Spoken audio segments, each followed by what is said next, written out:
আপু আমাকে মাফ করে দিন, আমার ভিডিওটা করার আগে আপনার কাছ থেকে জেনে নেওয়া উচিত ছিল। ভুল করে ফেললাম আপু, এবারের জন্য আমাকে মাফ। হ্যালো বন্ধুরা, এবার প্রকাশ্যে ক্ষমা চাইলো ইয়াসিনের বউ মিথিলা। তাহলে কি রাকিব অন্তরার সাথে ইয়াসিন এবং মিথিলার দীর্ঘদিনের ঝামেলার সমাপ্ত ঘটতে চলেছে? তো বন্ধুরা, পুরো ঘটনার বিস্তারিত জানবেন এই ভিডিওতে। তার আগে বন্ধুরা, ভিডিওটি না টেনে সম্পূর্ণ ভিডিও দেখার অনুরোধ রইল। তার আগে বন্ধুরা, যারা যারা রাকিব এবং অন্তরাকে ভালোবাসেন তারা অবশ্যই ভিডিওতে লাইক এবং চ্যানেলটিকে সাবস্ক্রাইব করবেন।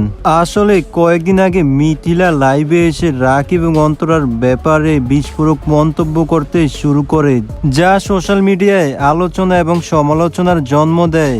সম্প্রতি মিথিলার একটি ক্ষমা চাওয়ার ভিডিও ভাইরাল হয়, যা দেখে অনেকেই ভাবছে মিথিলা হয়তো রাকিব এবং অন্তরার কাছে ক্ষমা চেয়েছে। আসলে মিথিলা রাকিব এবং অন্তরার কাছে ক্ষমা চায়নি। মিথিলা মূলত ক্ষমা চেয়েছে তার এক দর্শকের কাছে। মূলত মিথিলার ভিডিওতে একজন কমেন্ট করে, এইটা করে নিজেদেরকে রোমান্টিক ভাবো। মূলত এই কথার উত্তর দিতে গিয়েই মিথিলা ক্ষমা চায়। তারপর মিথিলা কি বলে তার মুখ থেকে শুনে আসা যাক। আমরা এইসব বিষয়ে একটু অল্প পড়ালেখা করেছি, তো আপনার থেকে একটু জেনে নিব যে কি এমন করলে আসলে আমাদেরকে একদম রোমান্টিক মনে হবে।